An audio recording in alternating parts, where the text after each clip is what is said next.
Moving on, ఢిల్లీలో విద్యార్థులపై pellet gun ప్రయోగంపై Rahul Gandhi చేపట్టిన పోరాటం ఫలించింది. పెల్లెట్ గన్ ప్రయోగంపై ఎఫ్ఐఆర్ నమోదు చేశారు ఢిల్లీ పోలీసులు. గుర్తు తెలియని వ్యక్తులపై ఎఫ్ఐఆర్ నమోదు చేశారు. సంసద్ మార్గ్ పోలీస్ స్టేషన్లో రాహుల్ ధర్నా తర్వాత ఎఫ్ఐఆర్ నమోదు చేయడానికి అంగీకరించారు. పెల్లెట్ గన్ బాధితుడు సాహిల్తో కలిసి పోలీస్ స్టేషన్లో బైఠాయించారు రాహుల్.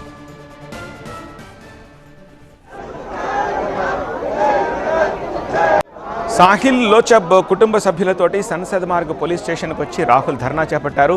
డీసీపీతో కలిసి మాట్లాడారు రాహుల్ గాంధీ. పెల్లెట్ గన్స్ ప్రయోగంతో ఓ విద్యార్థి కంటి చూపు కోల్పోయాడని రాహుల్ గాంధీ ఆరోపించారు.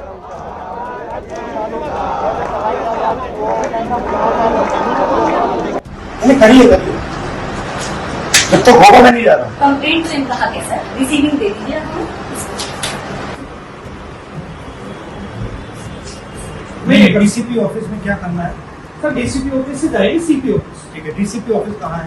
हमारा पहले बैठाने का, ठीक है? चलो సాహిల్ అనే బాధితుడు పోలీసులపై ఎఫ్ఐఆర్ నమోదు చేయాలని కోరుతుంటే అధికారులు పట్టించుకోవట్లేదని రాహుల్ గాంధీ ఆరోపించారు. రాజ్యాంగాన్ని కేంద్రం ఖూనీ చేస్తోందని ఆరోపించారు. నేరం చేసిన పోలీసులను అమిత్ షా ఎందుకు కాపాడుతున్నారని ప్రశ్నించారు. రాహుల్ గాంధీ ధర్నా చేస్తోన్న ప్రాంతానికి ప్రియాంకతో పాటు కాంగ్రెస్ నేతలు కూడా వచ్చారు. పార్లమెంటు స్ట్రీట్ పోలీస్ స్టేషన్ దగ్గర భారీగా బలగాలను మోహరించారు. ర్యాపిడ్ యాక్షన్ ఫోర్స్ బలగాలు కూడా అక్కడికి చేరుకున్నాయి.